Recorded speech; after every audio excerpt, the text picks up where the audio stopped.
The Human Rights Law Centre exists to protect human rights in Australia and also in Australian operations overseas. And we do this using a powerful model of change that involves us working directly with affected communities, as well as with law firms and civil society partners to drive real impacts for a fairer future. All families belong together, but for years, successive Australian governments have been intentionally separating refugee families as a cruel deterrence measure to try and stop people coming to Australia to seek safety. This was the case for our client Abdullah, who fled the Taliban and sought safety in Australia. He had been trying to bring his wife and children to safety as well. The Australian government intentionally prevented them from reuniting, so we supported our clients to take legal action. The government finally granted the family's visas. So Fatima and the kids were able to travel to Australia and have finally been reunited with Abdullah, and they're now rebuilding their lives together in safety. They are just one of thousands of families who are still separated by these unreasonable visa processing delays. We will keep using legal action and advocacy to build a fairer family migration system in Australia. In a perfect world, businesses would respect human rights and the environment wherever they operate. Unfortunately, we know that that's not always the case. Our team at the Human Rights Law Centre aims to ensure that wherever they operate, Australian businesses respect and uphold people's human rights. For the past 2 years, we've been working with communities around the Panguna mine in Bougainville in Papua New Guinea in relation to massive mine waste pollution that's been left by Rio Tinto's former copper and gold mine there.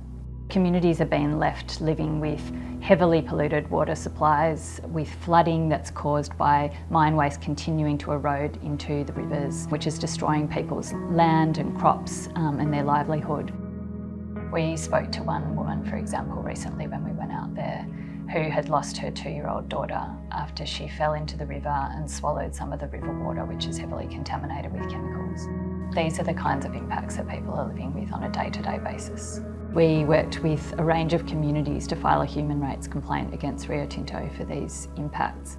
As a result of that, Rio Tinto came back to the table and has agreed to talk to communities about what can be done to resolve these problems. Over the next 2 years, we're going to be working with communities to ensure that Rio Tinto takes responsibility for its actions so that communities can live on their land in safety.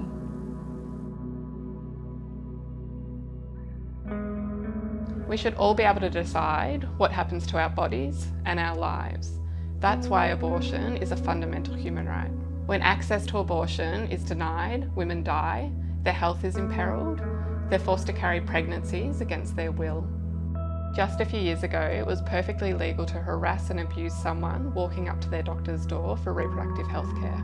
Abortion was also in the criminal laws of most states and territories. So we saw these as two issues that really needed to be addressed. So a really wonderful woman named Susie Allinson, she approached the Human Rights Law Centre and she was really tired of seeing her patients enter the clinic traumatised and distressed.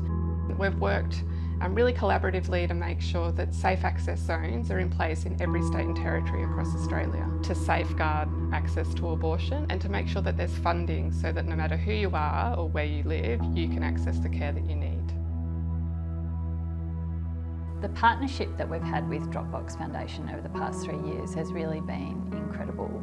It's rare that funders provide core support in the way that Dropbox Foundation does, and that's given us the flexibility both to strengthen our operations but also to build on our existing programs of work and respond to new emerging issues to drive real change.